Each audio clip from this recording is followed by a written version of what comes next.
Very good evening, friends. Am I audible? Yes, sir, you are. Yes, sir. Yes, sir.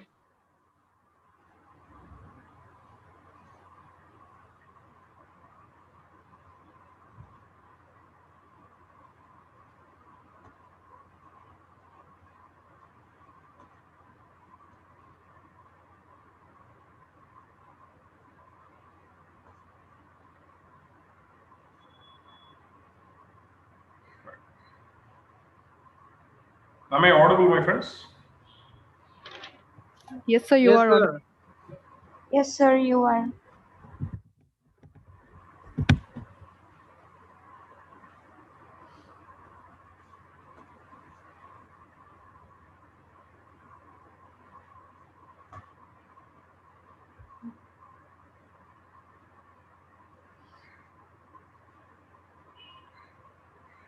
Okay. Right, I'm audible. Right. Okay, fine. So today, yeah. I am Mr. Chilian. Right.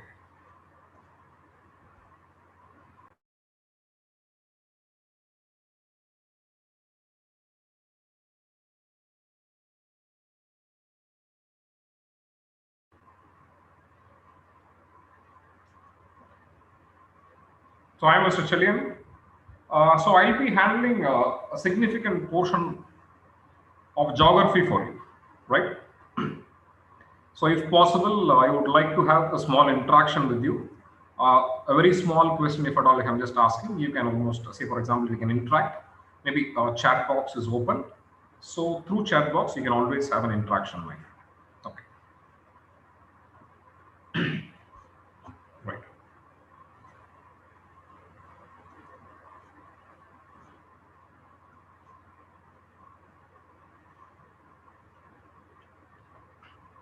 Right.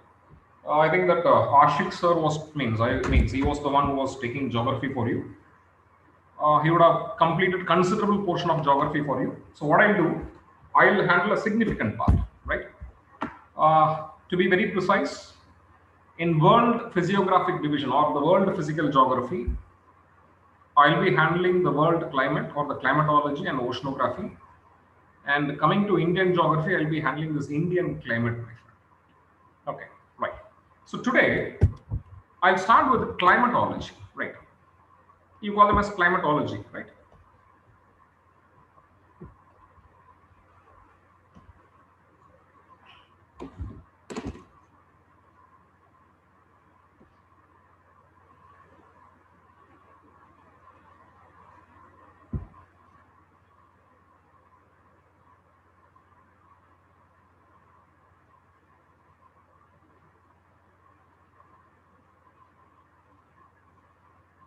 Right. So as I said, we'll just start with the climatology, my friend. Okay. See, when I talk about climatology, climatology is nothing but what? A study of climate. Okay. We are going to study about climate, as simple as this. Okay. Now comes the question. Everything is fine. It's all about the scientific study of climate, my friend. Study of climate. Okay. Now everything is fine. And one more thing, let me tell you the importance of this chapter called as climatology. Last 10 years, my friend. And talk about last 10 years. Only if I just talk about the world, or I would say it means the complete world geography, if I'm just taking it, entire world geography, world physical and world human geography put together, there were 71 questions which was asked in the last 10 years. Out of this last, right, 71 questions that was asked, near about 23, 24 questions were from climatology.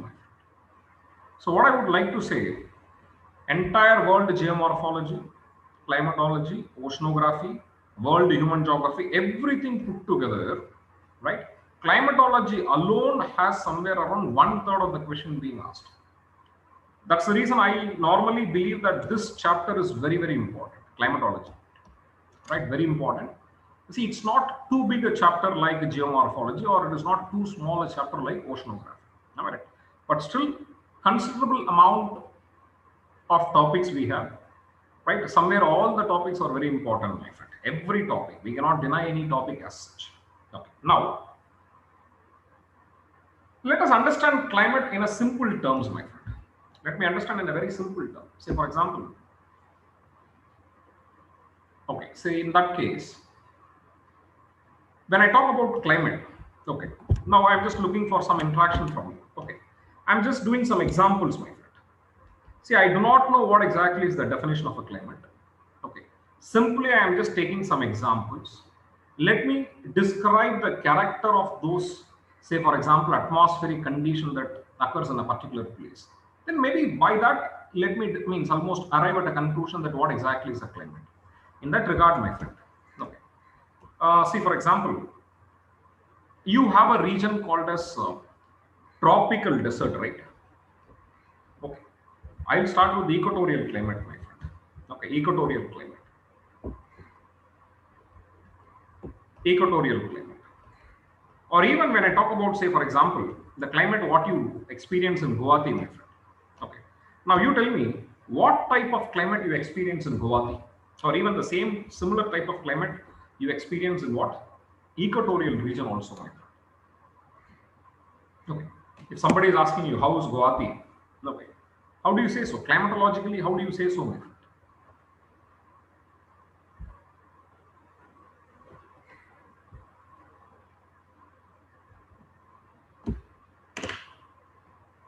Subtropical climate. Well, see, forget about those technical words. If somebody is asking you, okay, what exactly, how you experience the weather outside? And one more thing, even I used to have means in the month of October, right? Month of October, it used to be something very, I would say, it's very humid, very good, fantastic, right? It's going to be humid. And what about the temperature, my friend?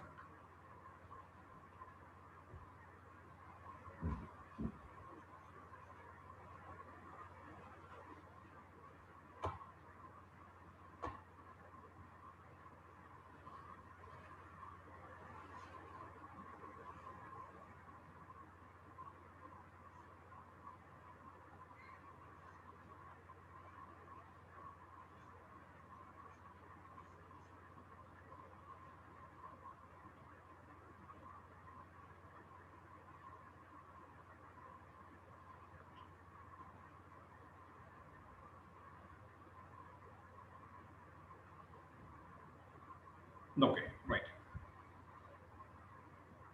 Now, my dear friends, right. Some of you, yes, I appreciate the answers what you have given. See, you said it is humid, okay, high temperature during summers, fantastic. Am I right? See, if that is the case, see, for example, when I talk about equatorial type of climate, if I'm just taking everything together, right, forget about Guwahati. Now, when I talk about equatorial type of climate, throughout there, I understand I experience very high temperature, correct? Apart from that, the humidity is also going to be very high. So, if I'm just taking both this case together, if I'm just going for a consolidation, I would say equatorial type of climate is known for what? Hot and humid type of climatic condition. I said is hot and humid. Okay. I'm giving you one more example, my friend. Tropical deserts. Even India, we have one such tropical desert, right? So I talk about desert like Thar Desert. Okay. One example I'm just giving you, Thar Desert. If somebody is asking you what exactly is the type of climate that prevails in Thar Desert, my friend, what exactly is the type of climate that prevails in Thar Desert? Any idea?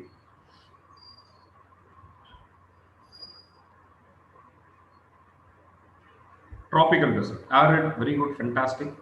Apart from being arid, my friend, arid means dry. What will be the temperature?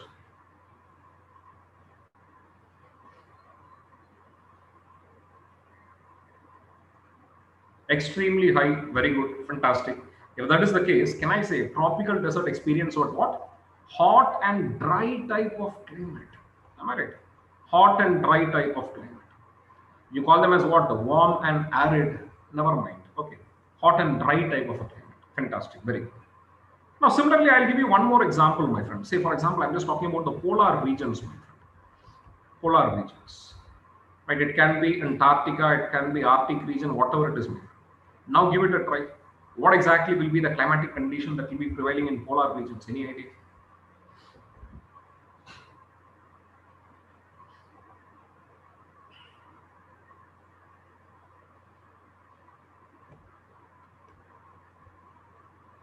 Extremely cold and dry. Very good. It means what I understand it is extremely cold and dry. Precipitation is form of snow. See, in entire Antarctic region, my friend, precipitation is very less.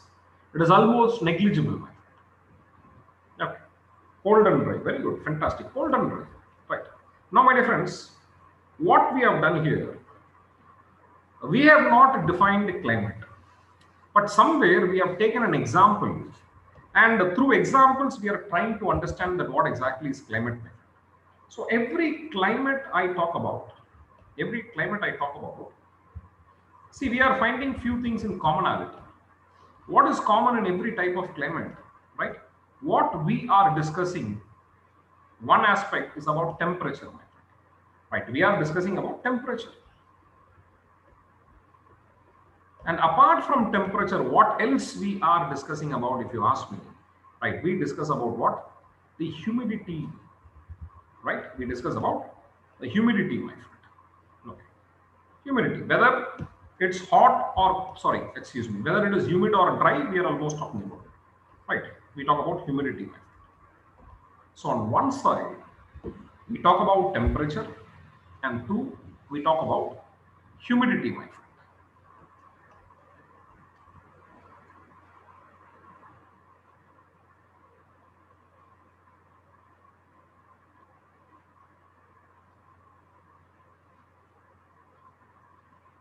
Okay. So whenever I talk about climate as an aspect, these are the two conditions what exactly we talk about. Okay. On one side, we'll be talking about the temperature of that place, and another side we talk about what humidity. My dear friends, climate in simplicity, if you ask me, right? By climate, you are actually describing two very important property of an air mass. One, I will be saying that what is the temperature of an air mass, and number two, I'll be saying what exactly is the humidity that is present in air mass. What is humidity? See, humidity is nothing but what moisture present, right? Presence of moisture in the air mass, my friend. It means what? Water vapor present in atmosphere. This is what you call them as what? Climate, right? So my dear friends, somewhere I understand climate is nothing but what?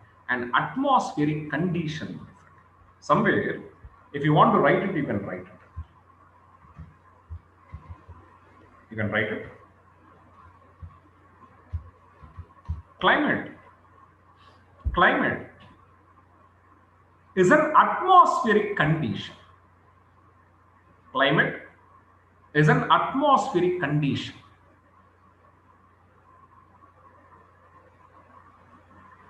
Okay, that's it. Whenever I talk about climate, my friend, I call them as what? Atmospheric condition. Okay. Now everything is fine. Somewhere by examples, I have an idea that what exactly is climate. Now, one more thing, right? Often you come across these words terminology, right? Sometimes you call them as what? Climate, right? Sometimes the same concept you call them as what? Weather, my friend. Now comes the question, do you have any difference between climate and weather? Answer is yes, right? Of course, we have the difference between climate and weather, my friend. What exactly is the difference if you ask me? See, normally we say, right, weather is a temporary phenomenon, my friend. Say, for example,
Right.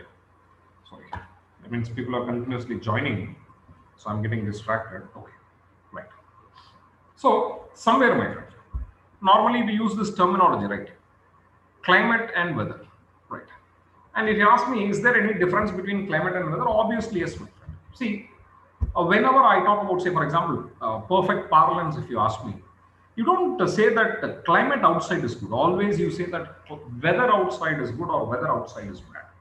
So what I understand, the temporary changes, the day-to-day changes that takes place in atmosphere, we call them as what? Weather, right? But one problem of weather in the sense, my friend, weather keeps on changing.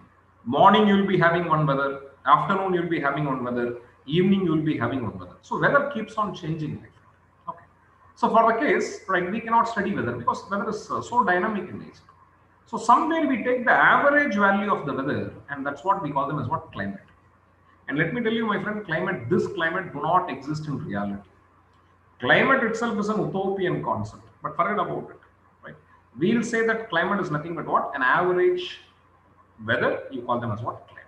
Okay. So all the weather values you take it, and normally people say, right, how many years weather value you will take it to calculate climate? At least 30 years, my friend. 30 years value you take it, right? Every day value you have to take it, you have to compute it, and you have to compute for climate.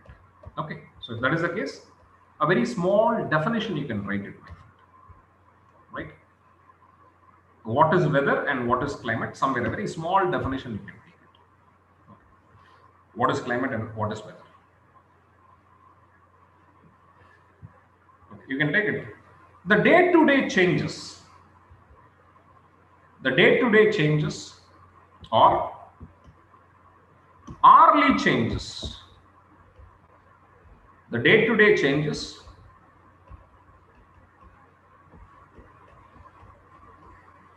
or hourly changes that takes place in atmosphere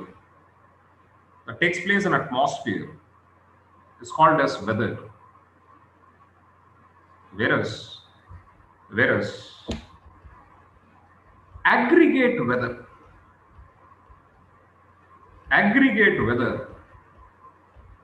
is called as climate.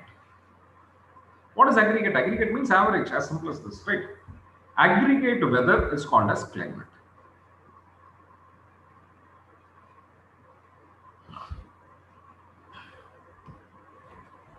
Right, my friends. So, climate weather versus weather. What exactly is weather? What exactly is climate? We have an idea, right? Right, my dear friends. So, climatology, we are going to study about climate. By examples, we understood what exactly is a climate, right, my friends? Approximately, we have an idea that what exactly is climate. Okay, right. Excuse me.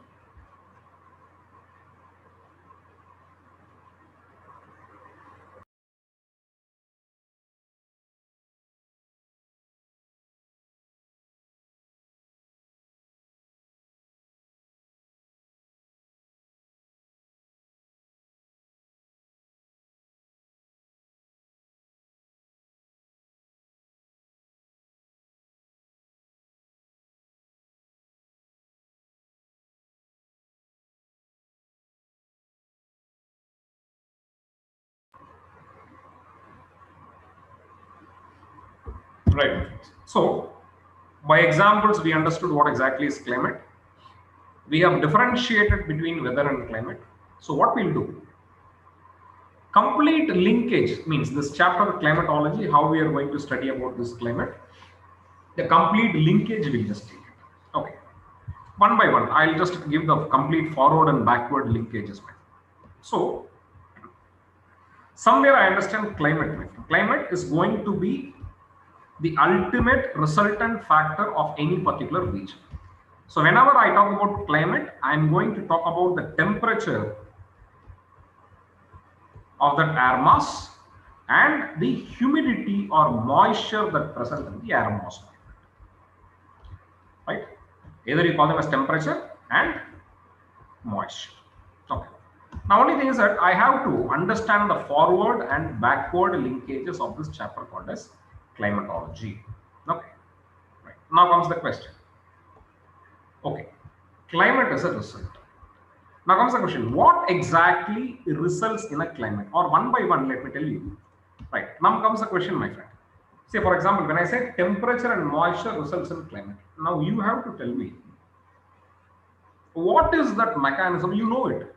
What is that mechanism which brings moisture to a particular place? Even when I talk about India, I would say that, okay, southwest monsoon is that mechanism which brings, right, predominant moisture to India. 90% of the land receives moisture from this southwest monsoon, my friend. Okay, so I'm just giving you an idea. Southwest monsoon is also a mechanism which brings precipitation to a particular place. Now comes the question, my friend, what brings this moisture? When I talk about southwest monsoon, I have just given you an idea, my friend. Okay. Just give it a try and just tell me that what exactly brings the moisture to a particular place. The moisture comes from elsewhere, right? Very good, fantastic. Wind, right? Chaudhary, good, very good. Wind, right? Wind is that mechanism which brings moisture to a particular region, my friend. Correct?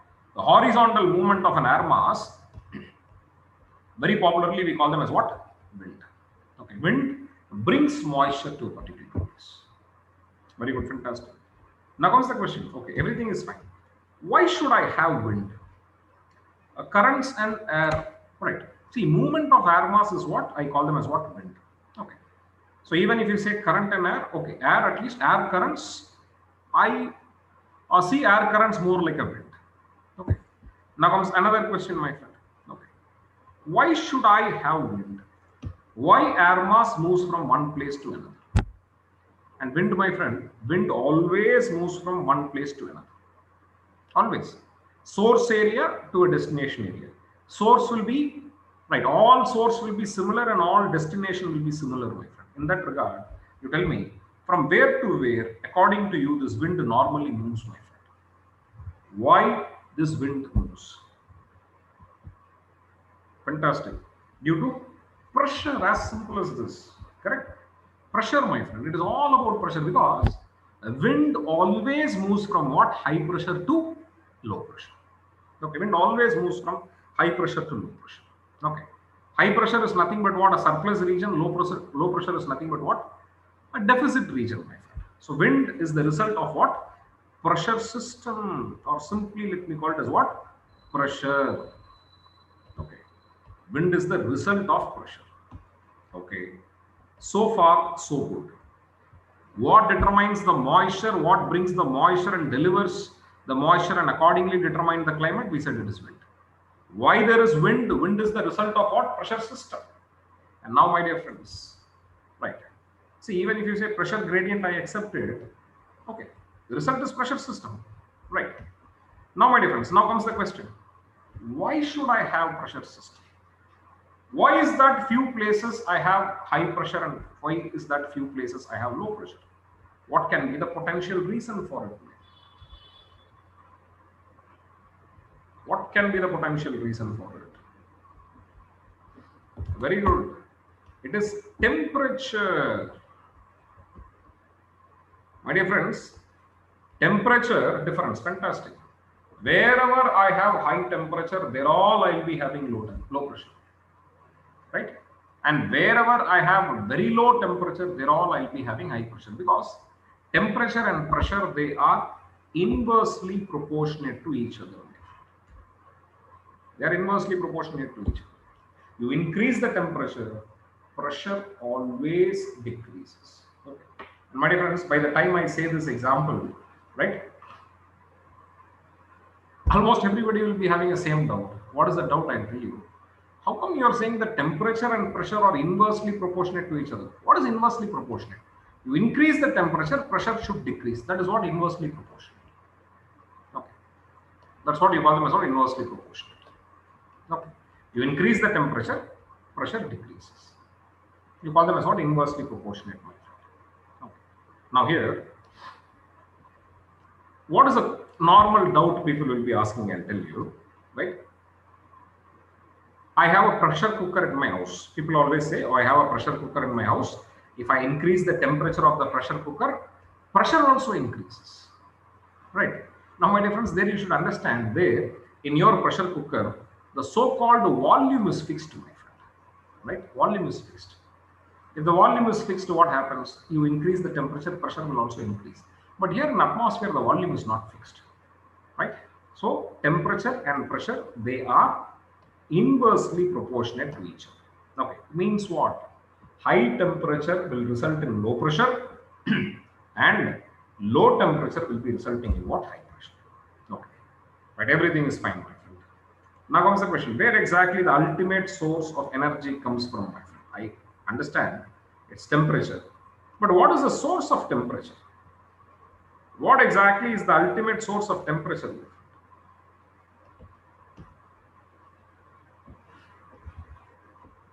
From where this temperature of the earth comes from? Sun. Very good.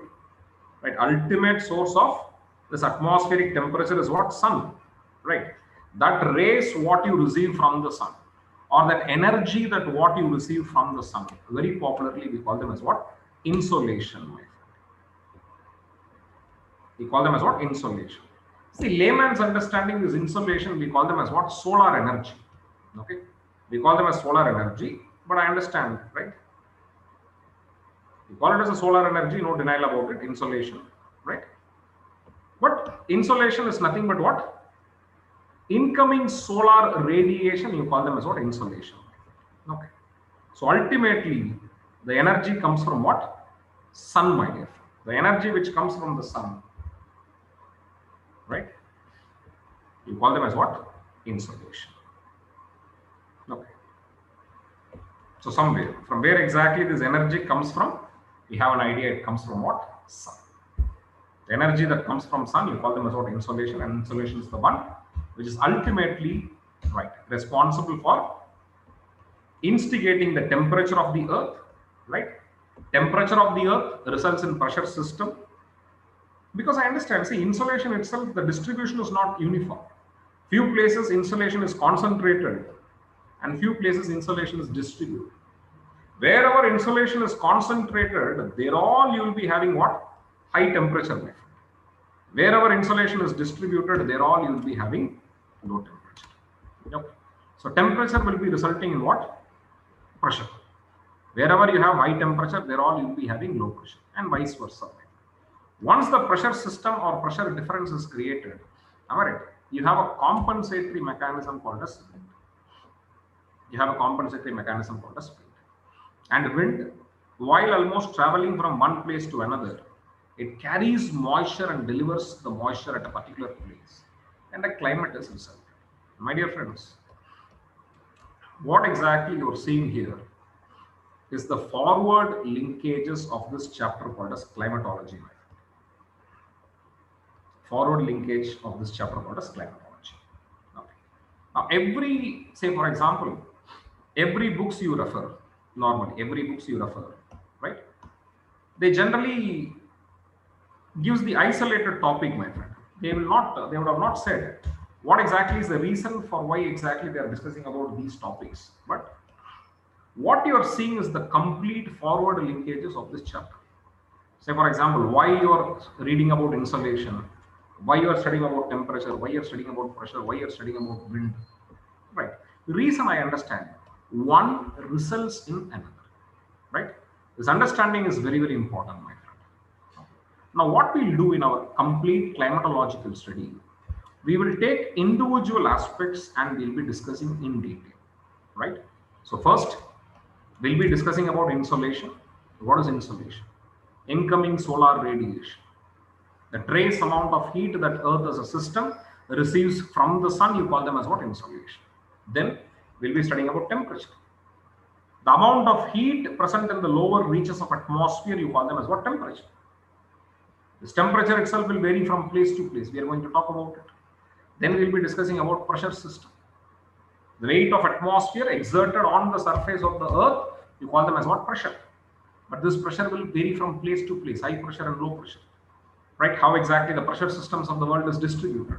We'll be talking about 7 pressure belts of the world. Right? Somewhere we'll be talking about equatorial low, we'll be talking about subtropical high, we'll be talking about subpolar low, we'll be talking about polar high. Right? Then we'll be talking about wind, different types of wind, planetary winds. Right? And about planetary winds, right? I have winds like trade wind, westerly, polar winds. I'll be talking about regional winds like monsoon, both southwest and northeast monsoon. I'll be talking about local winds of the world and local winds of India. At least, my friend, being in Assam, you would have heard about winds like Bardoli Chira, right? Bardoli Chira, tea showers. All these are local winds. So we'll be talking about it. We'll be talking about jet stream. And finally, we'll be talking about world climate, my friend. So, how we are going to take this chapter forward, right? I have just given you a flow chart, my friend. So, one by one, we are going to talk about it. Okay, right. Now, my dear friends. Now, somewhere when I started with giving the definition of climate, am I right? Somewhere, my friend, right? I do not know whether I have given it or not, right?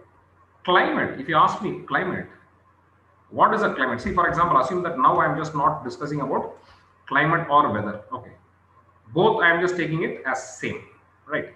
Now onwards, I will not discuss about this word called as weather, my friend. I use only this word called as climate. Right? Only climate I will use it. Okay. Now, if you ask me what is climate, I would say climate is nothing but what? An atmospheric condition.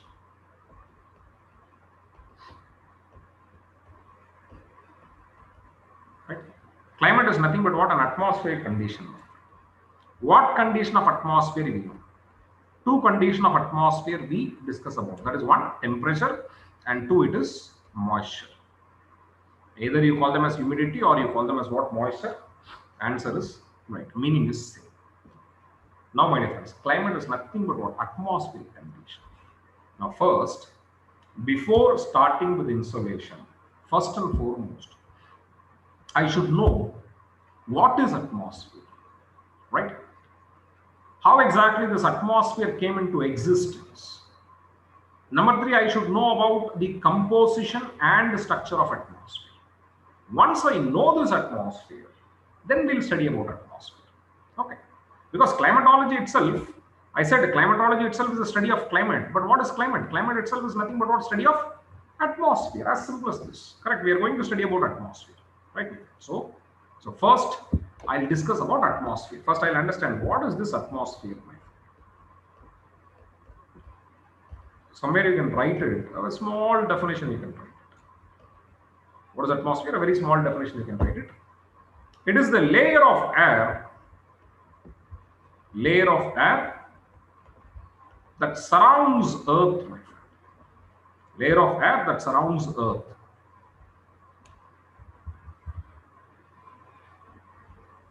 Layer of air that surrounds Earth is called as atmosphere. Kindly write it. Layer of air that surrounds Earth is called as atmosphere.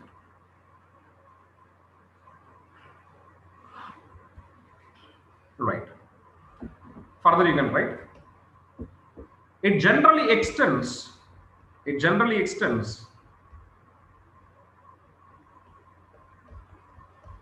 up to the height of 10,000 kilometers.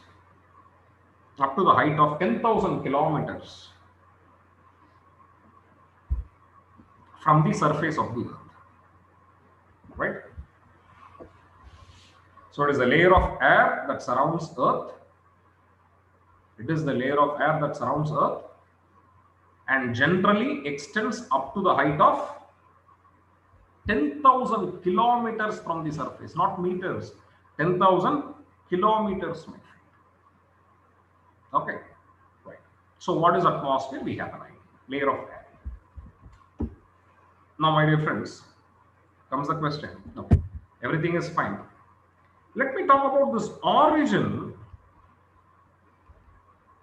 and evolution of atmosphere, my friend. See, for example, when I talk about this origin and evolution, what the primitive atmosphere, the atmosphere which what we had in the earlier, the very beginning, right, what this proto-Earth used to have, we don't have the same atmosphere. Like landform went for a modification, atmosphere also went for a modification. Right? We don't have the present atmosphere what we had in the earlier time. Right? Highly it is modified. But whatever be the case, my friend, when I talk about the origin and evolution of this atmosphere, if you ask me what led to the formation of this atmosphere, right? Let me talk about stage by stage, my friend, right? The very first stage, right? The very first stage, right? It is known for what? Okay, I am asking you, my friend. According to you, I'm just asking you, according to you, how this atmosphere would have come into existence, my friend?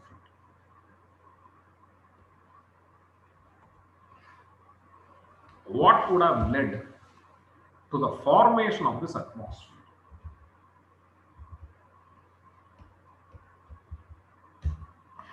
Fantastic, very good. The very first stage, fantastic. What led to the formation of atmosphere? Stage one, my friend. It is degassing. Degassing.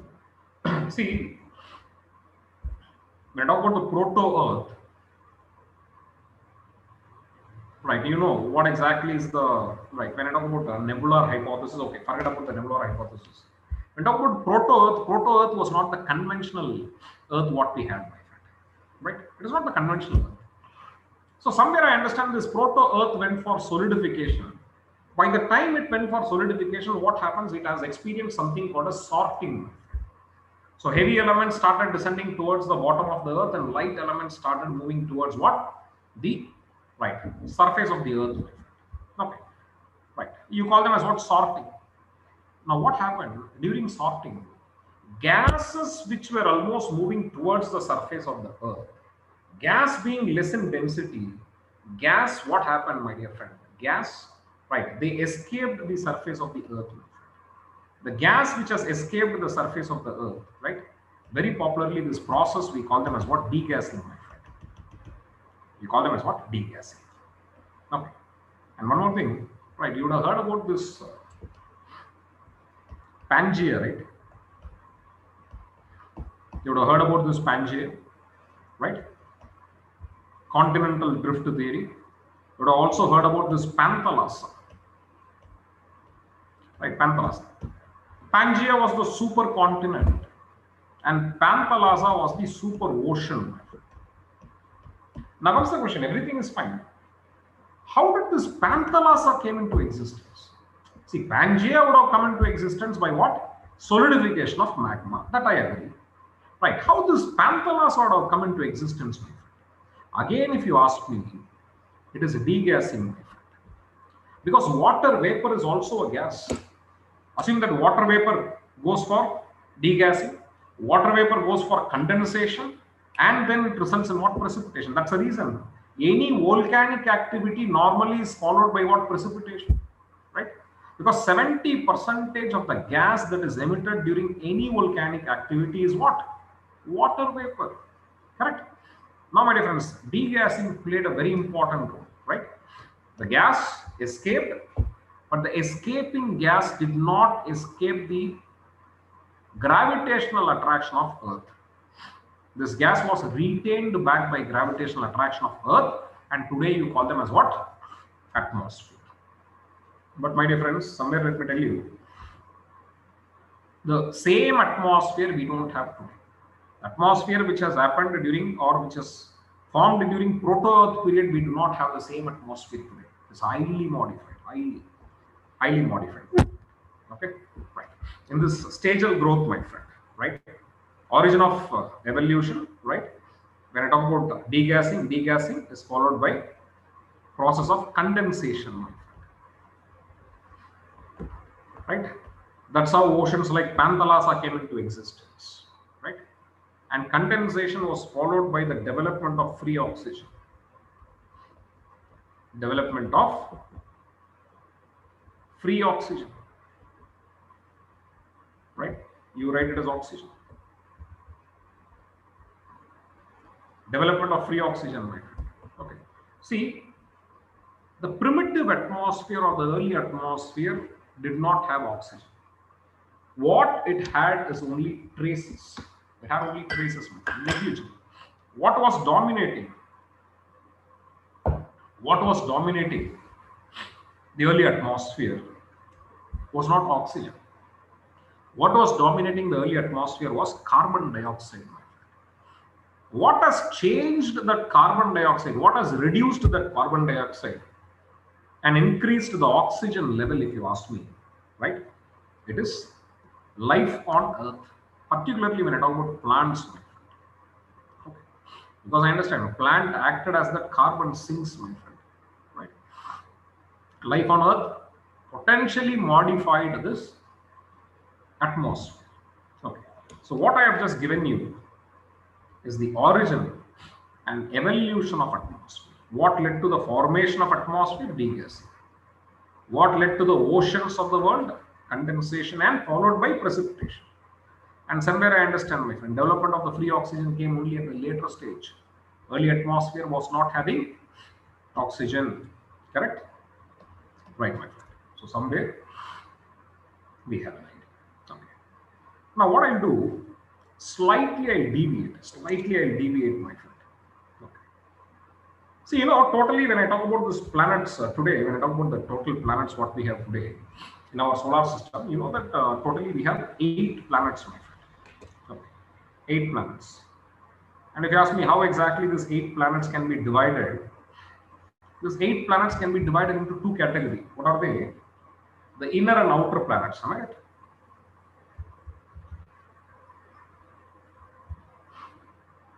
We call them as what? Terrestrial and Jovian planets, my friend. We call them as what? Terrestrial and Jovian planets.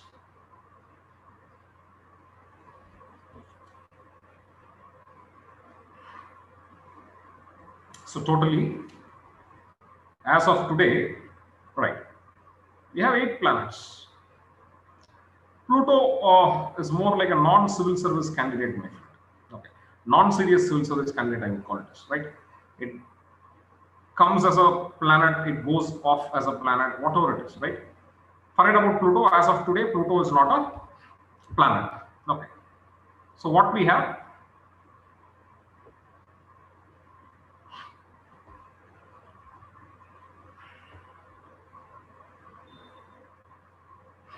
is 8 planets, my friend.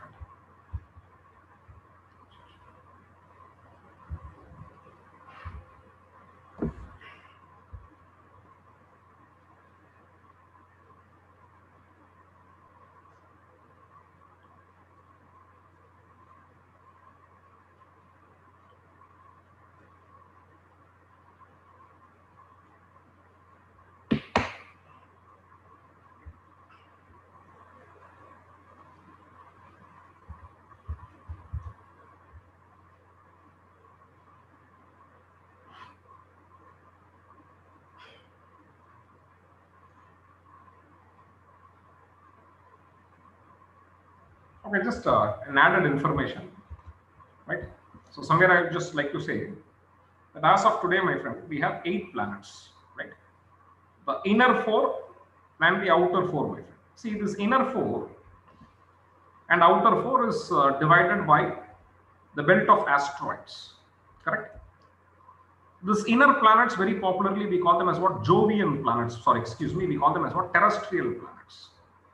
Right, all 4 inner planets, we call them as what? Terrestrial planets. Right, and when I talk about right, the outer 4, we call them as what? Jovian planets. Okay, even Pluto, you can take it. Right, I'll just remove Pluto from here because Pluto should not confuse you.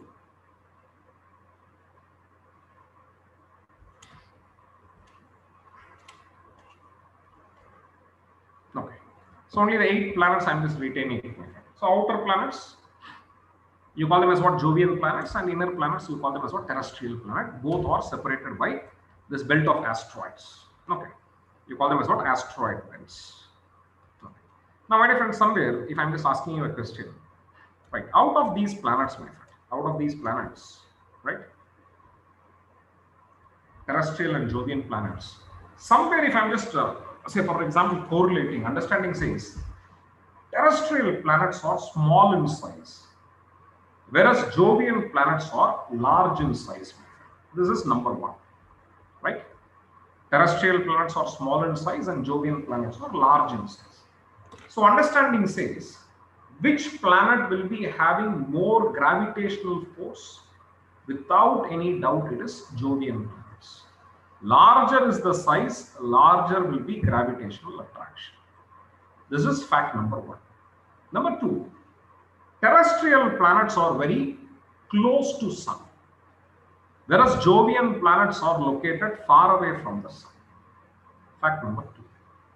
Now, my dear friends, assume that you are experiencing a very strong solar winds from Sun, my friend. A very strong solar winds from Sun.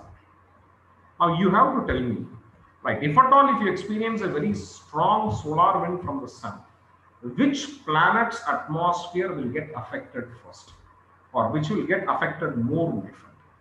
Is it the atmosphere of terrestrial planet or the atmosphere of Jovian planets? That's the question. So without any doubt, I understand it is terrestrial planets. Why? Two factors. Number one, they are very close to Sun. Number two, the gravitational attraction is also weak, my friend. So as the case, what happens if I have a very strong solar wind? The solar wind has the capacity to remove the atmosphere of this terrestrial planets. That's the reason Mercury, literally, they don't have any atmosphere. Okay. Venus has considerable atmosphere. Earth has a good atmosphere and Mars has an atmosphere. But when I talk about Jovian planets, my friend, the atmosphere of Jovian planets are very, very thick. Very thick, very thick. Every planet has an atmosphere, right? You see, logic, one more thing I should understand. The basis of formation, right, the fundamentals is almost uniform in the universe. Only thing is that different reasons are there, right? Why exactly life is formed in few planets, like life is not formed in few planets. There are, right, some technical reasons are there. Otherwise, I understand. And one more thing, outside Earth, there are n number of planets which we believe that, right, we have life on it, right? You call them as what? Goldilocks. You would have heard about this Goldilocks, right? Maybe later you can search what exactly is Goldilocks. Goldilocks are those planets, right, which we believe that they have a similar in the sense, right, almost diversified life, like what exactly we have on Earth. Okay. Now, my dear friends, by this discussion, I would like to say that Earth is part of a terrestrial planet, and atmosphere of Earth n number of times has been affected by this solar wind effect. N number of times it is affected by what? Solar wind. Okay. So somewhere in examination, if such question comes in, kindly keep it in mind. Okay. So when I talk about Earth's atmosphere, n number of times they are affected by what? Solar wind. Okay. So origin and evolution of atmosphere we have taken. Now, my dear friends, let me talk about what? The structure and composition of atmosphere. First, I'll talk about the composition of atmosphere. Today's composition. Okay. Composition of atmosphere.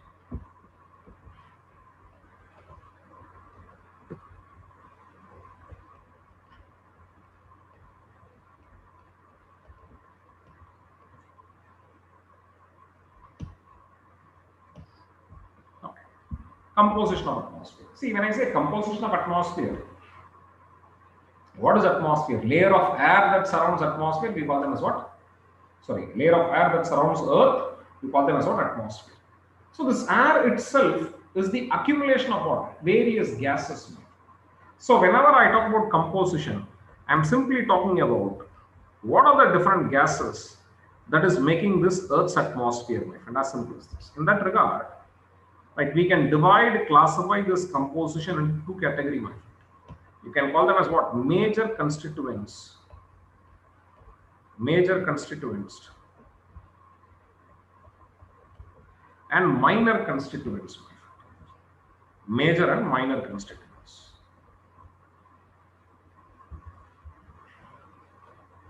Minor constituents.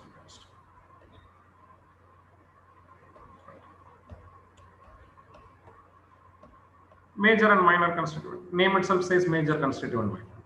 And now you know, right? You know the fact, my friend. In that regard, If somebody is asking you, okay, among them, okay, you tell me, right, which is the major constituent in entire atmosphere, my friend? Which gas we have plentiful in atmosphere? You know it. Very good. Some of you came with an answer. Fantastic. Happy about it. What is it, my friend? Right? The most commonest gas in atmosphere. Right. Well said. It is nitrogen. Fantastic. It is nitrogen. If you ask me, what percentage of atmosphere is nitrogen? My dear friends, nearly 78% of atmosphere is nitrogen. Right? Near about 4/5 of atmosphere is nitrogen. Then if you ask me which is the second most commonest gas, right? Oxygen. 21% of Earth's atmosphere is made up of what? Oxygen. And my dear friends, with these two values alone, major constituent composes of what? 99%. 78% of nitrogen and 21% of oxygen. Both together, what you have is what? 99%, right? Remaining, when I talk about minor constituent occupies only 1% of the rest. And my dear friends, among the minor constituents, right? Among the minor constituents,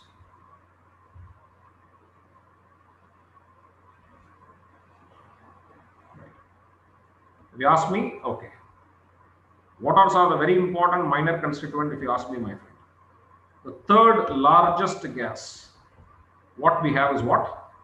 Argon.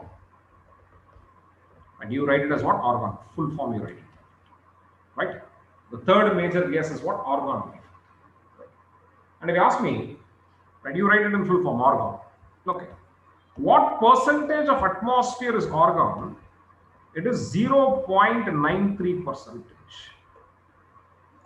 0.93%. And my dear friends, nitrogen, oxygen, argon. If you ask me what exactly is the nature of this gas, my friend, what is very interesting, if you ask me the nature, all these gases, let me tell you, these gases are stable, right? And inactive, right? They are stable and inactive, my friend. Inactive means they don't play any vital role in determining the climate of a particular place. Correct? These three gases put together, my friend, what exactly is the percentage what I have? 99.93% of atmospheric constituent is inactive in nature. They are stable. Stable means distribution is uniform. Somewhere you can take it. Stable means distribution is uniform. Okay. Right. Somewhere you can write it. Right. When I talk about, see, I'm going to use this word called as few words. What are they? I'll tell you. If I just use this word called as stable, stable means uniform distribution.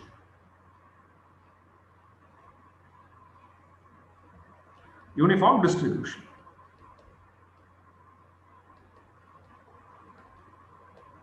So what is the meaning of this uniform distribution? I'll tell you, my friend. See, whether I'm just taking an air mass, whether you are taking this air mass from India or you are taking this air mass from European countries in material, right? This air mass will be having 78% of nitrogen, 21% of oxygen, 0.93% of what? Argon. That's what you call them as what? Stable. Stable means uniform distribution, right? And talk about unstable, my friend. Unstable or unstable, right? Let me call it as what? Unstable. And talk about unstable here. Contextual meaning, not uniformly distribution, right? Right. Ununiform in distribution, right? Distribution is not uniform. Distribution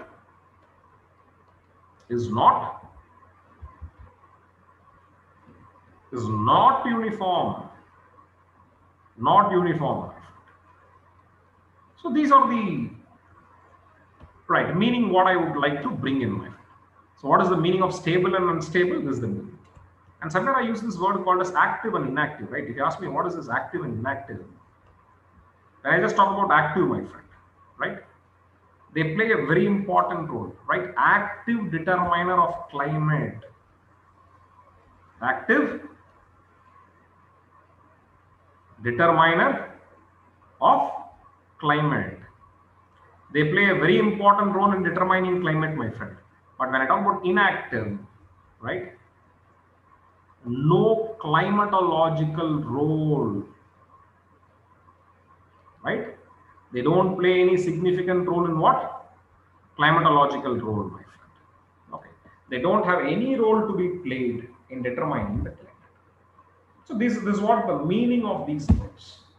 Okay, right. Fine, my friends. So somewhere. So what is the stable and inactive? We have an idea. Correct. Now, my dear friends, 99.93% of atmospheric constituent is inactive, my friend. It means if you ask me, what is that active constituent we have? It is only 0.07%, not 7. 0.07%. Only the 0.07% plays a very important role in determining climate. Okay. So, in that order, if you just ask me what are the other gases what we have in this order, right? Next, what we follow, the fourth largest gas is what? Carbon dioxide. You ask me what is the percentage constituent of carbon dioxide, is somewhere around 0.04%.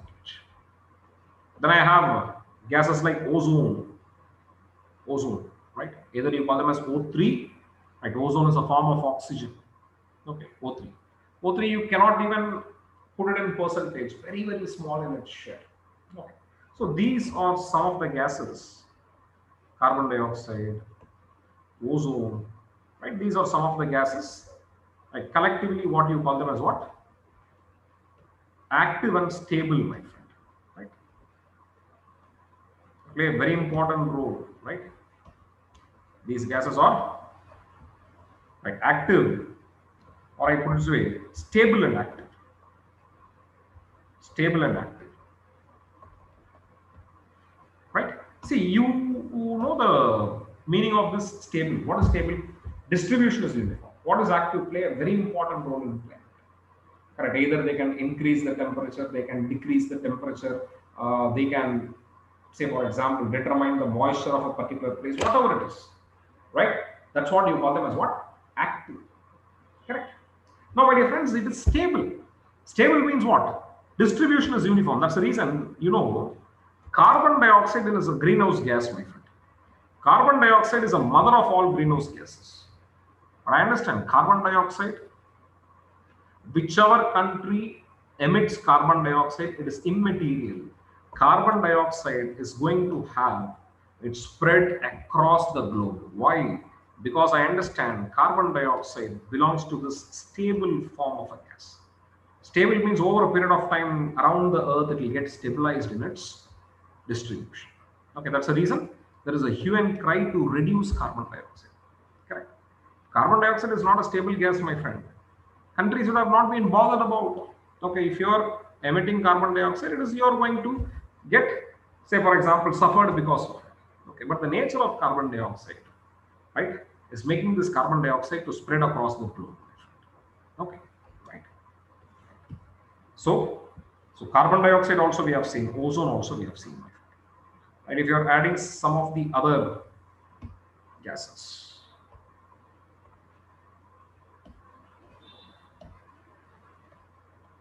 few other constituents, right?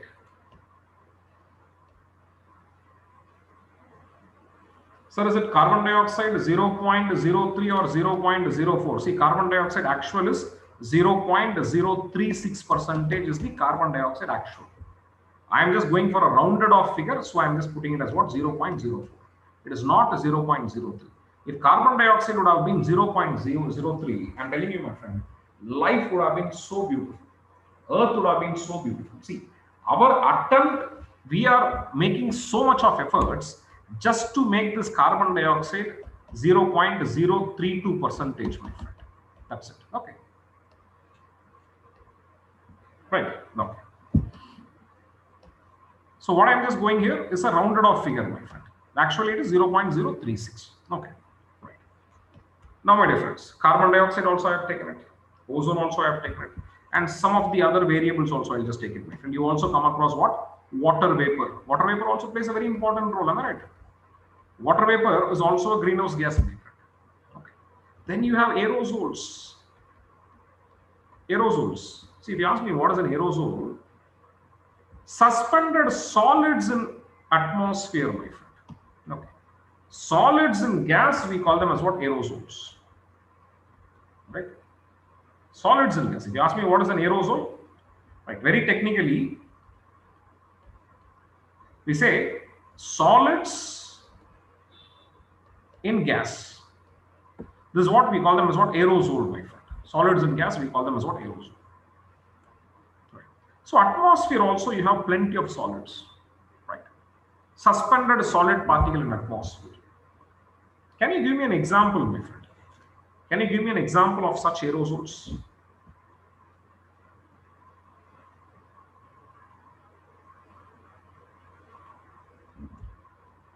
Give me some example, my friend. I'm telling you, what is an aerosol? Right? Aerosol is nothing but what? Suspended solid particles in atmosphere. I call them as what? Aerosols. Mist. Accepted. Mist. Okay, fine. Accept. Mist has more aerosol. Accepted it. No problem. Yeah. Mist has more aerosol. But fog is not aerosols. Mist is more of aerosols, I can understand. Smog is aerosols, I understand. My dear friends, make it very simple. See, the beauty of this preparation itself, I tell you. Simplicity is a beauty, my friend. And approximation is the key, right? So let us not try to be very precise as a layman, right? And you should always remember that you are preparing for what? General studies geography, correct? So in that regard, my friend, okay. Some of the examples, if you want, plenty of examples we have, right? Finest example, if you ask me, I would say it is dust, my friend. Dust is an aerosol, correct? Particulate matters.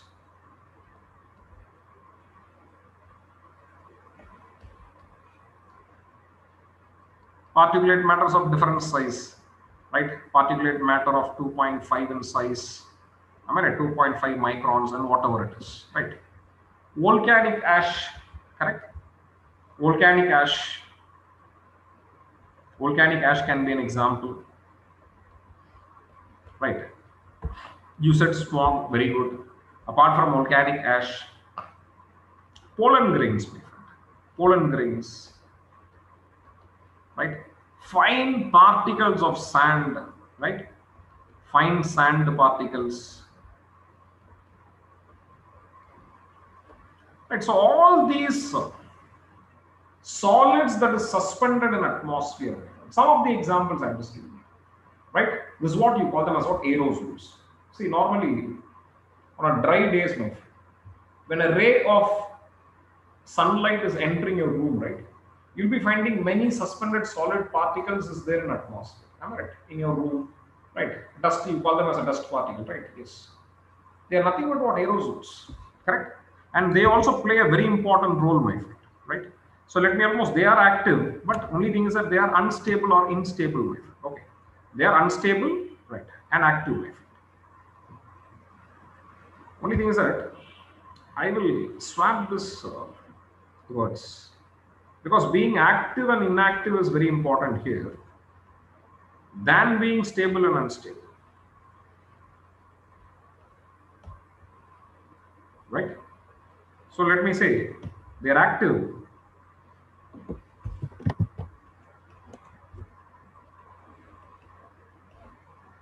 and unstable. Unstable in the sense their distribution is not uniform, because I understand, my friend, water vapor is not uniform throughout. Few places I have dry, few places I have wet. It means what? Water vapor is not going to be uniform. Correct? Water vapor is not going to be uniform. That's what the idea is. Okay. Now, my dear friends, what exactly you are seeing here is some of the very important constituents of atmosphere. Am I right? The major gases, the minor gases, the major constituent, minor constituent, everything I have given. And one more thing, I have not given you all I have given you most of them. Always you read anything in climatology with this word called as etc. Okay. So what I have just given you is the most of these, right, aspects of atmosphere, my friend. What this atmosphere is made up of. But examination, always they go beyond this 4 or 5 gases, my friend. Examiner is asking you the major 4 gases. We are okay. Right? We know that nitrogen followed by oxygen followed by argon and followed by what? Carbon dioxide. If he is asking you major 4 gases, then it is fine enough. Right? But problem comes in when he is going beyond this 4, my friend. So I would like to give you a small table, my friend. I'll also tell you that how to remember this table. Right?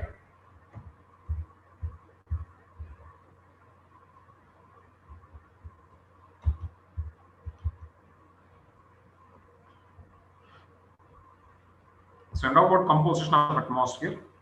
I'm just taking the same table what it is given in your NCRT, my friend. Okay.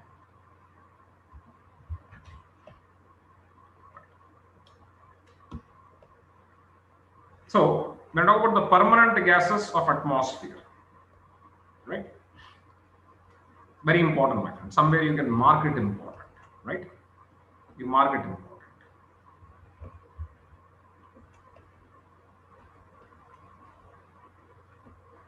Mark it important, my friend.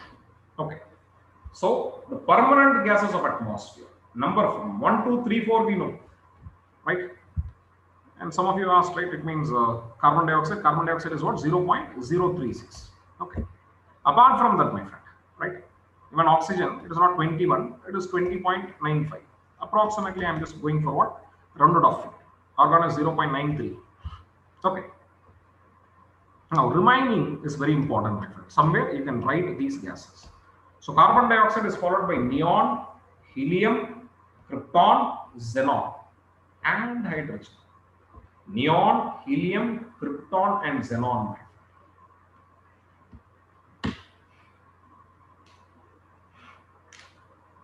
Okay. And my dear friends, examination, how this will work, I'll tell you, right?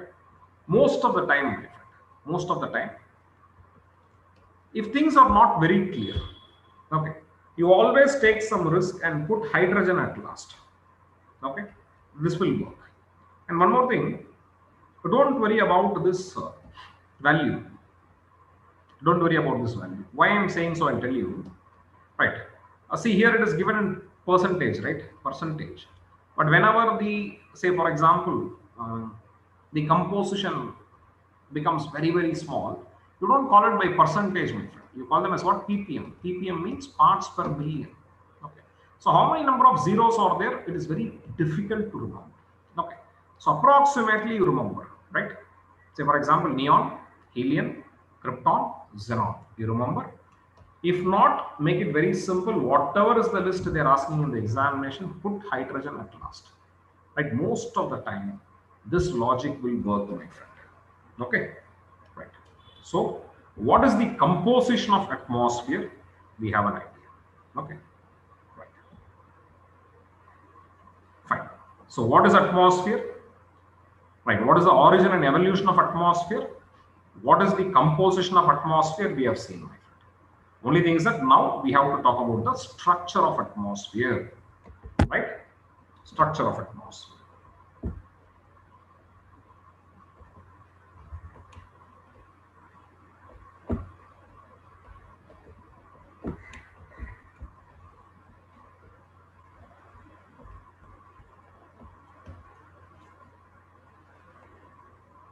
Right. So, I talk about structure of atmosphere, my friend.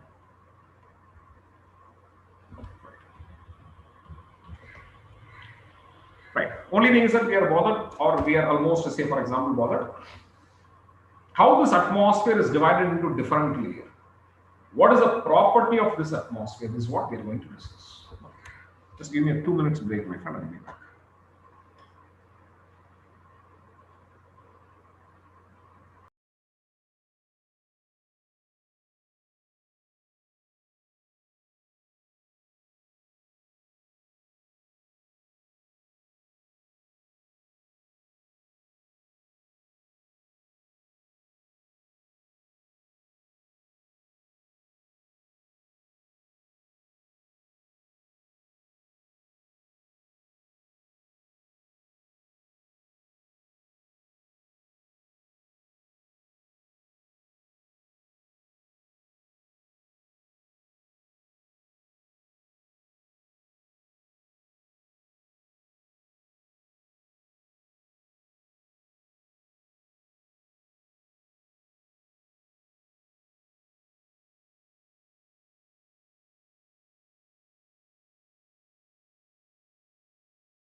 Right, my friends. So we'll discuss about the structure of atmosphere. How this atmosphere is going to look like. Right. What are the different layers in atmosphere? Okay.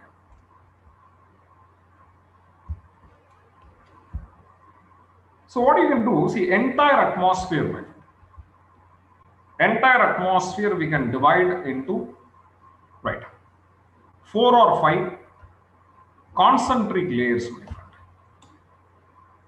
Right. We can divide them into 4 or 5 concentric layers. Say, for example,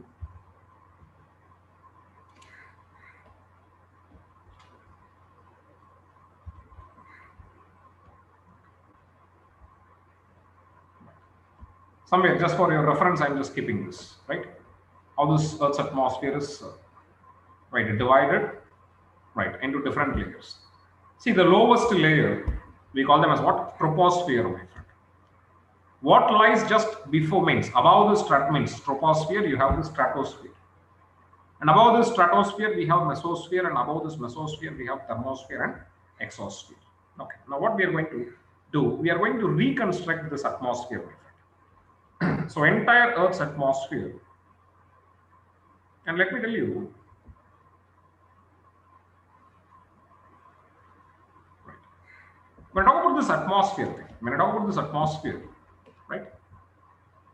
Atmosphere, normally I say that extends up to 10,000 kilometers, right? Up to the height of 10,000 kilometers, right?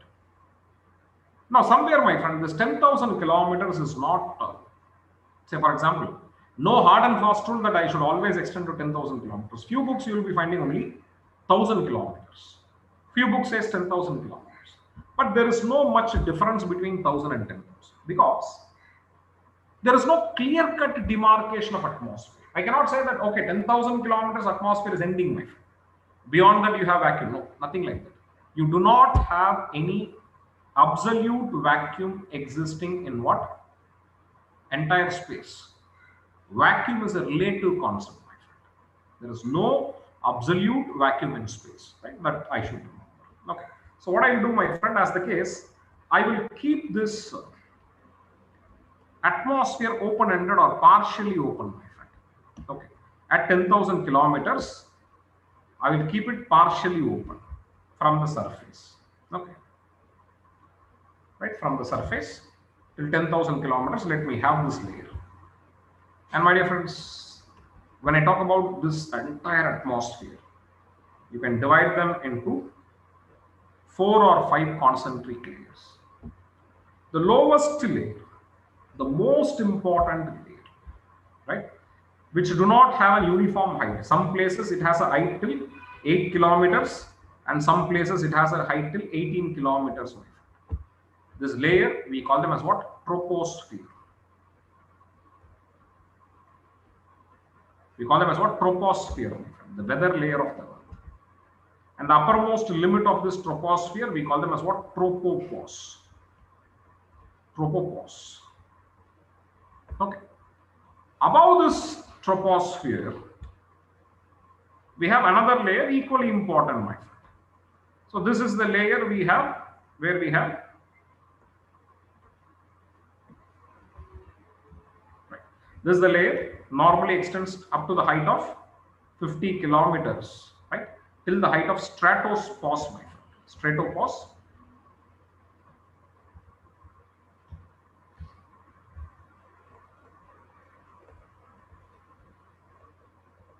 Right.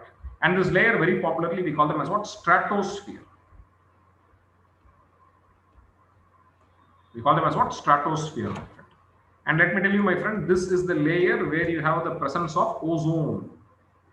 Right? Where we have the presence of ozone, my friend. Okay. Ozone. So where exactly you have ozone, if you ask me? Right. Between this height, ozone. Or you can also write it as what? O3, my friend. Okay. So it extends anywhere between, right, 20 kilometers of height and 35 kilometers of height, my friend. So this is the place where I have the presence of ozone. Okay. So the second layer, what you have is what? Stratosphere. The third layer, my friend, right, which extends up to the height of what? 80 kilometers, my friend. 80 kilometers, right? Which extends up to the height of mesospause. We call them as what? Mesosphere. And you may wonder, right? Earth's interior also you have seen one layer, right, called as mesosphere.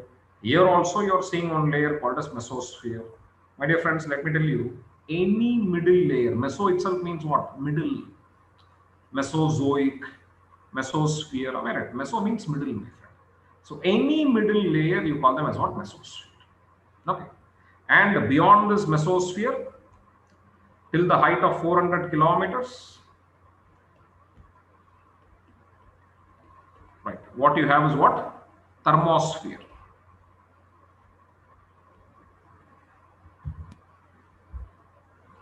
What we have is what? Thermosphere. Otherwise, this thermosphere, I also call them as what? Ionosphere, my friend.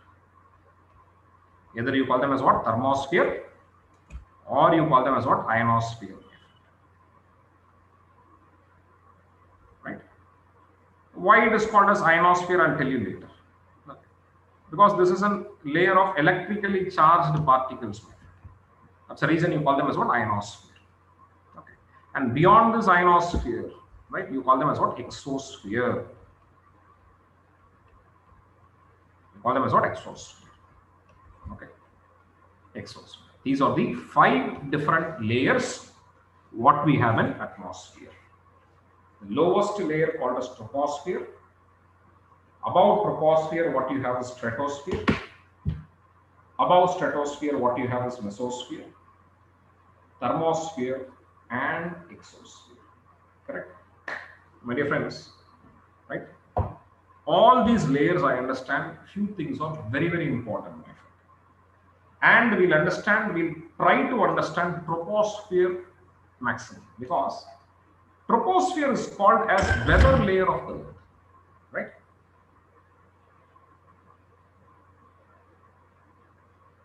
It's called as weather layer of the earth.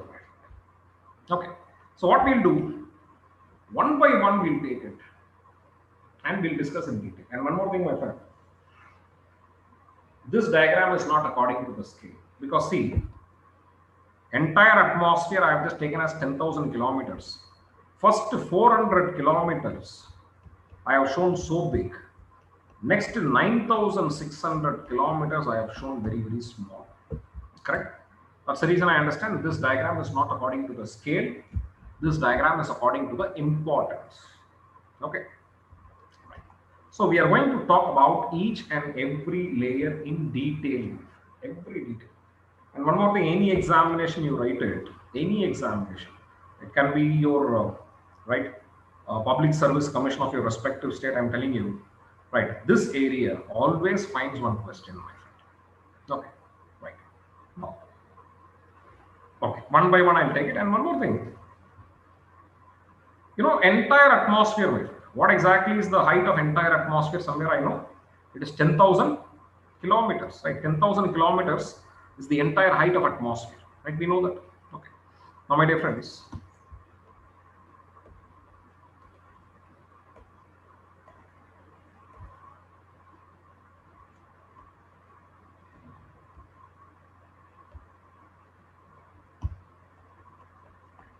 here itself somewhere I'll just write it, my friend. Right. See, for example, very important, my friend. Very important understanding. First 32 kilometers, my friend. I talk about up to 32 kilometers. Up to 32 kilometers from the surface of the earth.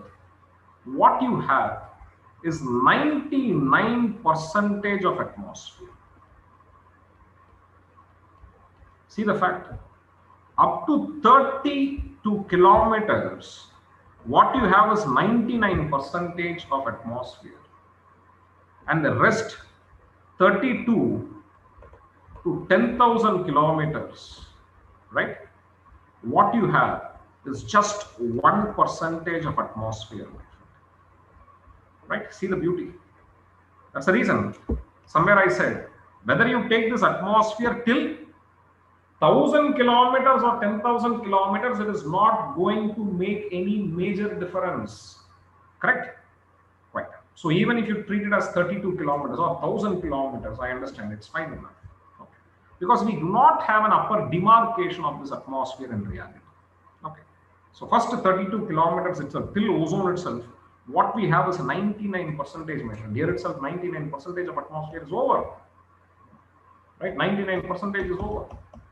What I have remaining is just 1%, my friend. Okay. So the small idea, my friend, the small idea, right? So let me discuss about one by one, right? I'll start with troposphere, my friend. The first layer, I call them as what? Troposphere.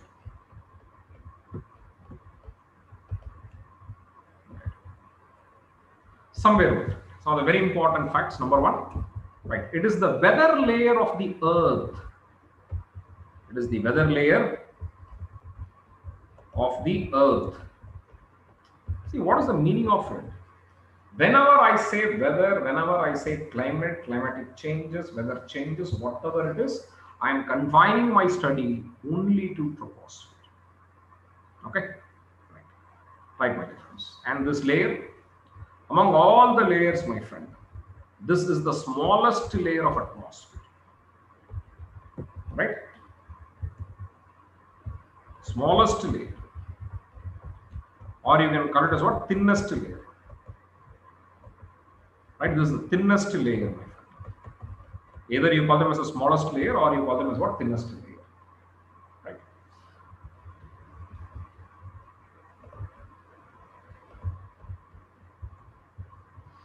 Right.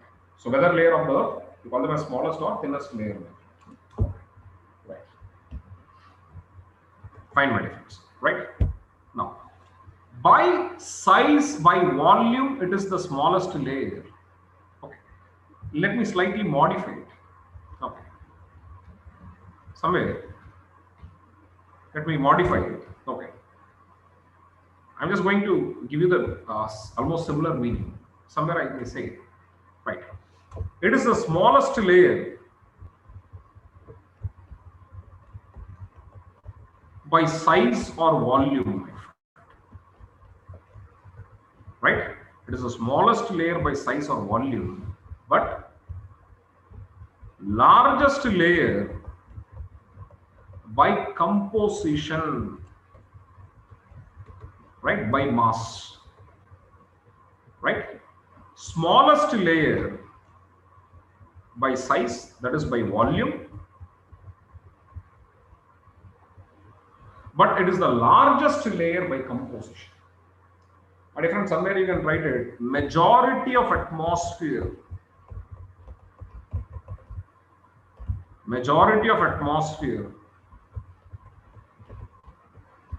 right? Majority of atmosphere is confined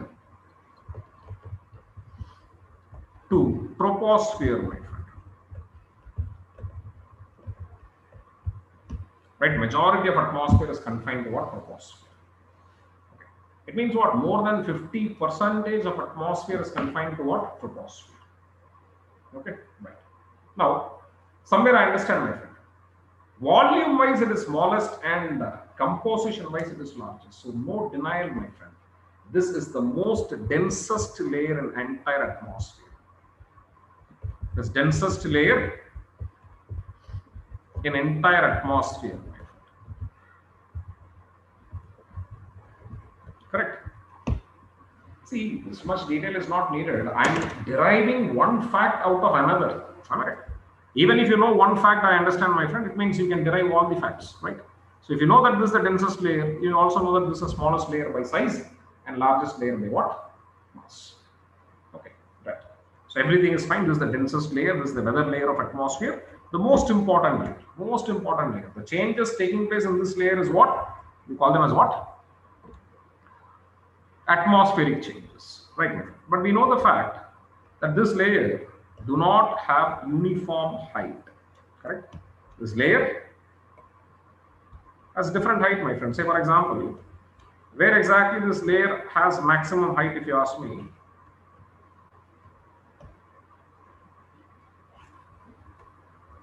Right. Say, for example, this layer over equator, this layer has 18 kilometers of height, Whereas over poles, they have only 8 kilometers in height. I'll tell you why exactly this. Right, they have such right almost height differing from place to place. Right, and my dear friends, when I talk about this layer, the uppermost layer of say for example the uppermost limit of any layer, you always call it as what? Pos. Correct. Accordingly, the uppermost right limit of this troposphere, very popularly we call them as what? Tropopause. Right, we call them as what? Tropopause. Now everything is fine. Okay, everything is fine. Now when I talk about now troposphere, everything about the troposphere we have taken. Now my dear friends, now comes two things. Now why? Troposphere is having different height. This is number one. Number two, what is the most important property of troposphere? Both we'll take it into consideration. Now, number one, my friend. Now, if you ask me why the height of tropopause is not uniform somewhere, if somebody is asking you why the height of tropopause is not uniform, if somebody is asking you, my friend, the reason is very simple. Right? Why equatorial region it is taller, right? It is more height, means having more height. And when I talk about polar region, it is completely safe. For example, comparatively, if it is less, if you ask me. Reason is very simple, my friend. What happened? Equatorial region throughout the year, what you experience is what? High temperature, my friend. Now you have to tell me, expecting an answer from you. If you experience high temperature throughout the year at one place, what will happen to the air mass?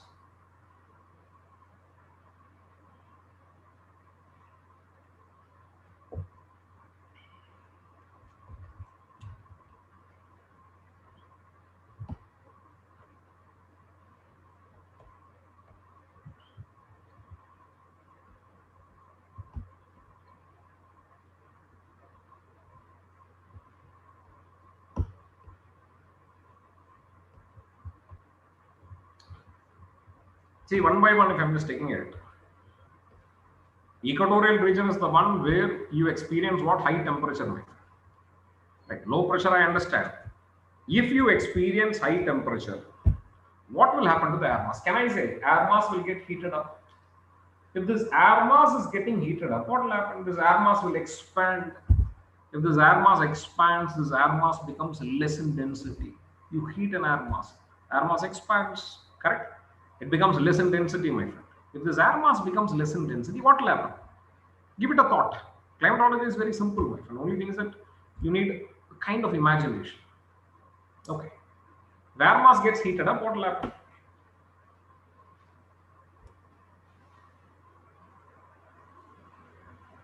Humidity. So you're heating an air mass. You would have heard about this hot air balloon, right? Hot air balloon. Why this balloon is, say, for example, floating, flying, why it is rising? Because you heat the air mass gets expanded. This air mass will start rising. As the case, equatorial region, what happens? Throughout the year, this air mass will get heated up. And this air mass will start rising.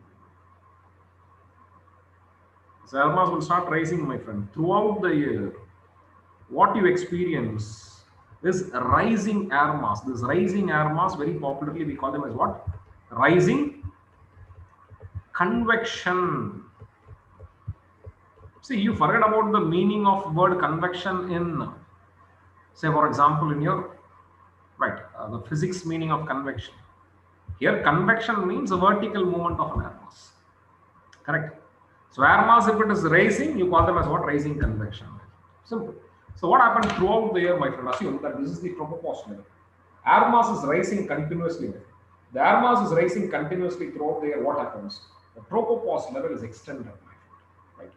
That's why you have extended tropopause at what? Right. The equatorial region. On the other hand, if I'm just talking about polar region, my friend, throughout the year, what you experience is what? Very less temperature. Low temperature, my friend. One place high temperature and one place low temperature. Okay, I'll write it as low temperature. Why should I use symbols? Okay, write it as what? Low temperature.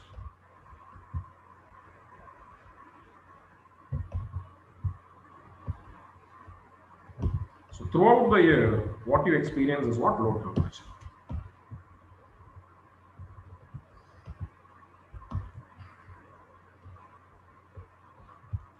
And how about equatorial region? What you experience throughout the year is what? High temperature. Okay. Now, my dear friends, if I just talk about low temperature, what will happen? The reverse of the things will take place. Am I right? If high temperature increases, right? If high temperature results in what? Rising convection, right? Throughout the year, if you're there in, right, polar region, what you will experience is what? Subsiding convection. Subsiding convection.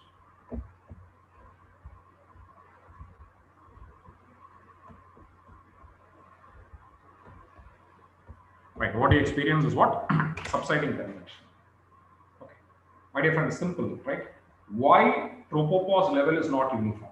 Rising convection has increased the height and subsiding convection has decreased the height. That's why equatorial region, not only in equatorial region, my friend, even during summers, say for example, over India itself, my friend, tropopause level over India will expand during summers and it will contract during winters. This is the phenomenon. Subsiding convection will decrease the height, rising convection will increase the height, right? So why tropopause level is not uniform, that also I have given you. And if you ask me, what is the average height of tropopause?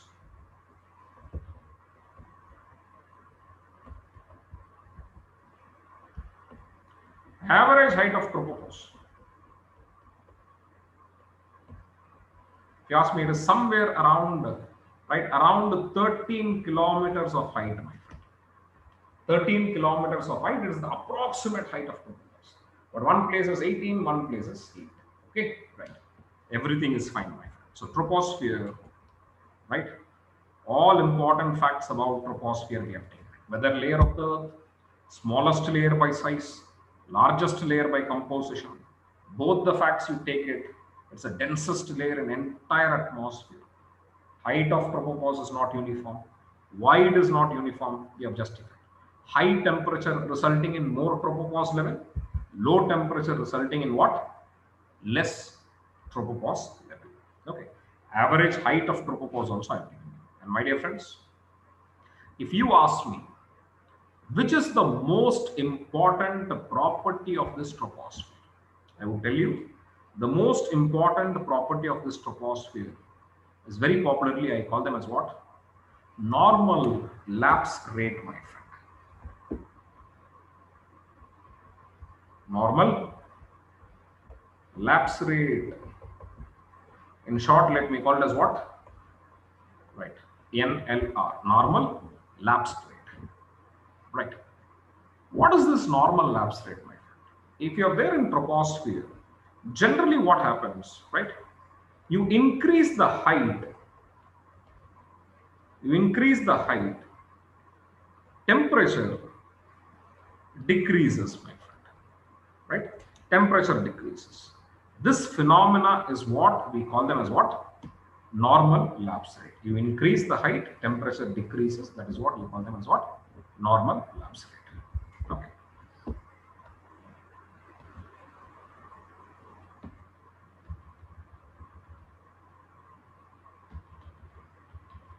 Okay. Now, somewhere when I talk about the very important property of this troposphere, I said this is the most important property of troposphere. I'll tell you what. Just because we have this property, we have condensation taking place. Why clouds are forming? Because of this normal lapse rate. All right. Why it is precipitating? Because of this normal lapse rate. Right. Very important property. Why hill stations are colder? Normal lapse rate. Correct. Normally, my dear friends, if you're just going by flight, see, okay, you're going to a hill station. My friend. Why hill station is colder? If you ask me, it is all because of this property. You increase the height, temperature decreases. But this decrease in temperature is almost static, my friend. If you ask me, what is that rate at which this temperature decreases? My dear friends, for every 1 kilometer of increased height, atmosphere, if you increase 1 kilometer of height, right? 1 kilometer of height. The temperature will go down by 6.5 degrees centigrade, my friend. It go down by what? 6.5 degrees centigrade. Correct? This is what you call them as what? Normal lapse rate. Very important, my friend. Okay.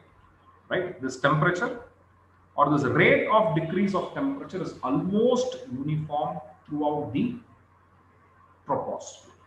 Okay. Very important property. Why cloud is getting formed? It is all because of this property. If this property would have not been there, there is no formation of what? Okay. Right, my friends. Okay. Right. So everything about troposphere we have taken it. Okay. Including the normal lapse rate we have taken it. Now, two things I have to do means I have to talk about it. Number one, normal lapse rate is the property of troposphere. I agree. But now comes the question: why? Why should I experience this normal lapse rate? Say, for example, somewhere I said you increase the height in troposphere, right? Temperature decreases. My dear friends, even daytime, okay, daytime, my friend. Assume that it is hot sun, okay. I am taking a flight, right? Or I am just taking a hot air balloon and I am just flying up in the sky, my friend. Don't you think that I am just going near to the sun? The temperature should increase, but rather it is decreasing. How? If you ask me, let me tell you, my friend, why I experience normal lapse rate, I'll tell you. Then I'll make you to write also. This understanding is very important, my friend. Say, for example, assume that this is the surface of the earth, my friend. Assume that this is surface of the earth. Right? Surface of the earth.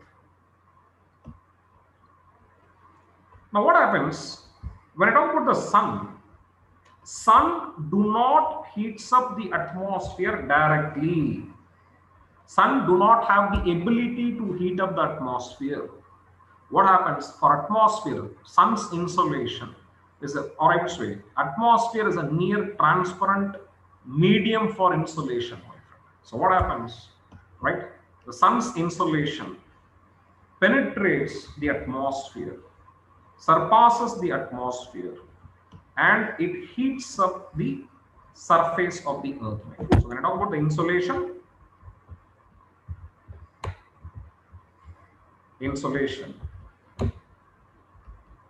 right? Insolation, what happened?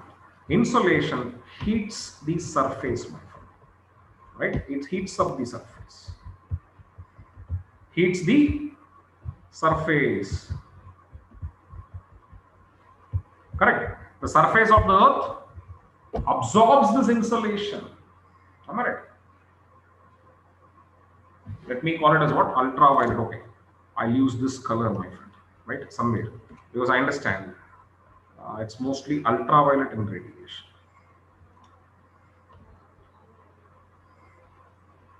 Okay, right? So I'll just change the color because somewhere, and the color combination helps you to remember it, right? So when I talk about insolation,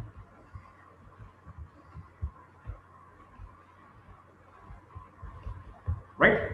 So insolation, what happened? It just heats the surface, my friend.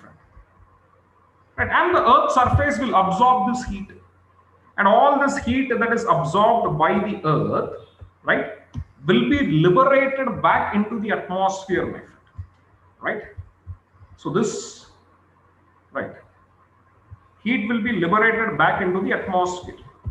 Right? And this heat that is liberated back into the atmosphere, very popularly we call them as what? Terrestrial radiation. The heat that is liberated back by the surface of the earth, we call them as what? Terrestrial radiation. And this terrestrial radiation is the one which in turn heats the atmosphere. Correct? So my dear friend, very important understanding we have here.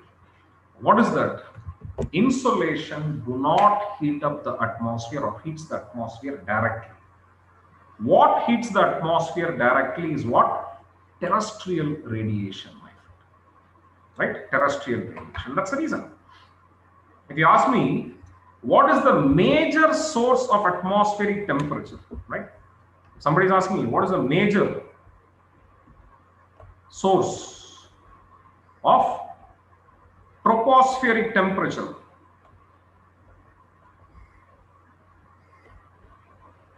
My dear friend, it is terrestrial radiation. Correct? Terrestrial radiation is nothing but what? The heat that is liberated from the surface of the earth. Am I right? And that is the reason, my friend, as you move away from the surface of the earth, the temperature decreases. Okay. Right. So very important understanding, my friend, it is terrestrial radiation. Right. So why insolation, not heat atmosphere? Because I understand the wavelength, my friend. Insolation is ultraviolet in radiation. Right. It is UV in radiation. Right. It is UV in radiation. And when I talk about terrestrial radiation, is infrared in radiation. My friend. This is the place where carbon dioxide plays a very important role. Carbon dioxide is a transparent medium for UV radiation.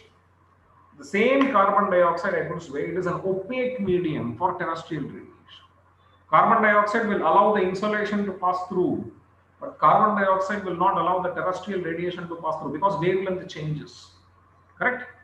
Right, my friend. It's all about the wavelength. Okay. Now, my dear friend, somewhere I am just concluding what is the major source of tropospheric temperature is not insolation. Sun is only the indirect source. What is the direct source of atmospheric temperature? It is terrestrial radiation. My dear friends, this understanding is very, very important. Two things I have given, right? Number one, I have told you the most important property of troposphere is what? Normal lapse rate. With increasing height, temperature generally decreases. Okay. Now, whatever I have given, I will make you to write as a paragraph. Kindly write it. Kindly write it. You can write it. The most important property of troposphere, the most important property of troposphere is normal lapse rate. Is normal lapse rate. The most important property of troposphere is normal lapse rate. That is, with increasing height,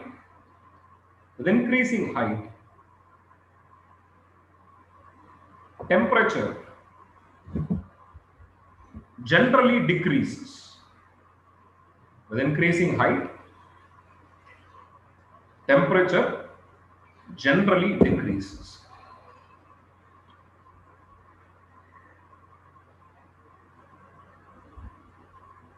For every kilometer, okay, for every kilometer of increased height, for every kilometer of increased height,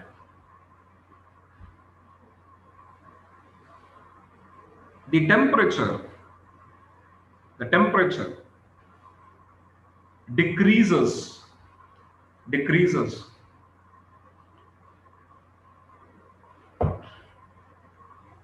by 6.5 degrees centigrade.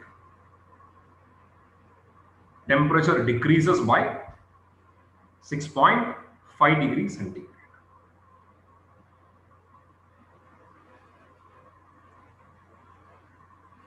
This rate of lapse of temperature,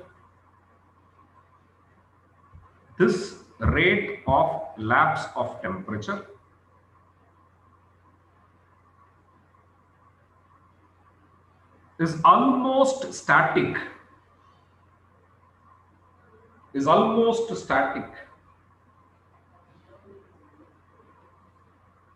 Throughout the troposphere. Is almost static throughout the troposphere.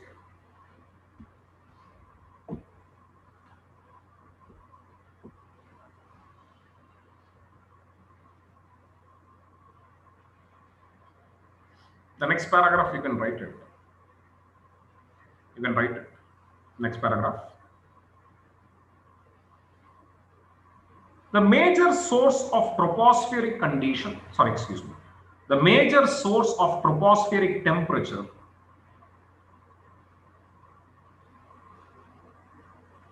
is terrestrial radiation.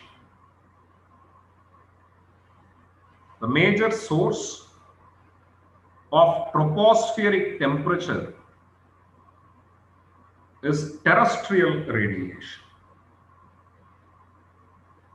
Whereas insolation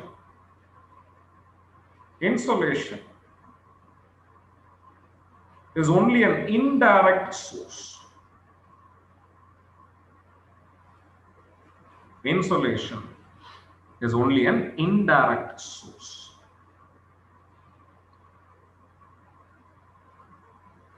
Okay, what I have given you now is very important, my friend. Okay, so two things I have justified.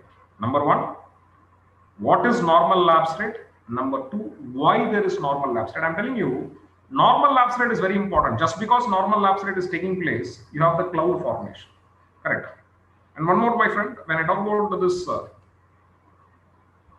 terrestrial radiation being the major source of this temperature, this works till mesopause, my friend. Only exception comes in ozone, right? All other places I understand that the terrestrial radiation is the major source of temperature till mesosphere. Ozone being an exception. Okay, right, my friend. So everything, right, we have taken it. And before just concluding this troposphere, we know the fact, my friend. You increase the height, right? What happens to the temperature? Temperature decreases. Okay. If that is the case, in entire tropopause, my dear friends, you have to tell me where you experience the minimum most temperature, my friend. Entire troposphere, you have to tell me that where exactly you experience the minimum most temperature. Where, my friend? I've given you a simple logic, right? You increase the height, temperature decreases. And every 1 kilometer of increased height, what happens? Temperature decreases by 6.5 degrees centigrade. This is universal. Correct? Right. And that is the case. Approximately take an intellectual guess, my friend. Take an intellectual guess. Tell me where in troposphere you will be having minimum temperature. Entire troposphere. See, Mount Everest stops at almost 9 kilometers, 8,848 kilometers, sorry, meters, it stops. 9 kilometers, it stops. But tropopause extends till 18 kilometers, irrespective of the surface, right? Right. Don't put yourself in surface. We are an atmosphere. You have the liberty of almost flying up. I'll give you a clue, my friend. The lowest temperature is recorded at tropopause level. But what only problem is that tropopause level itself is not uniform.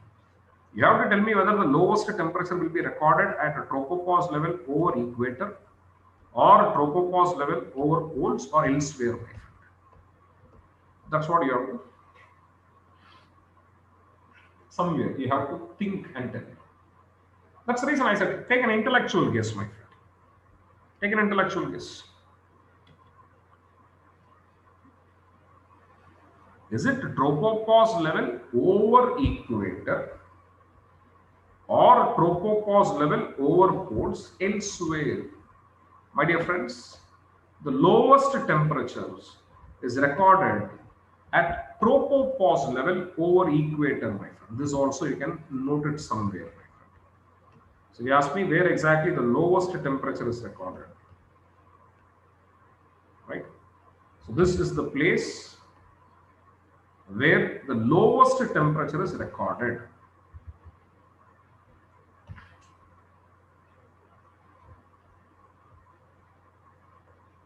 Right? So where the lowest temperature is recorded, my friend.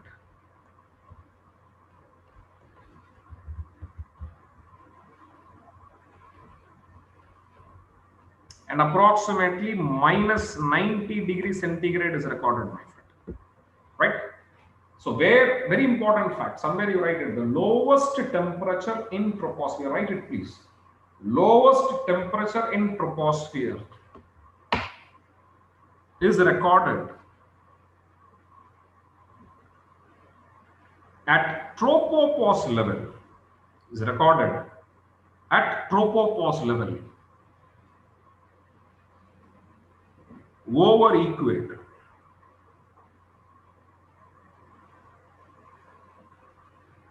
I'm not saying over equator, I'm saying tropopause level over equator. Tropopause is located somewhere around 18 kilometer above this equator. Somewhere around minus 90 degrees centigrade is located. Okay, right. So the very important facts regarding troposphere, we have done it.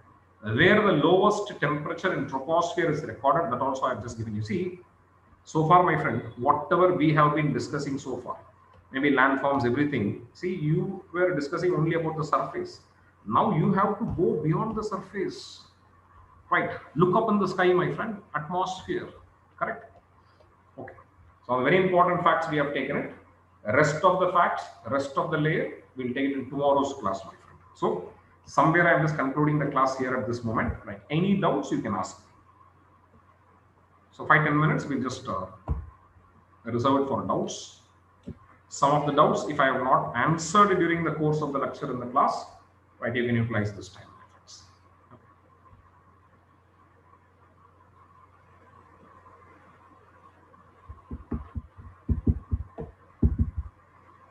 Okay. I assume that you don't have any doubts. So thank you and God bless.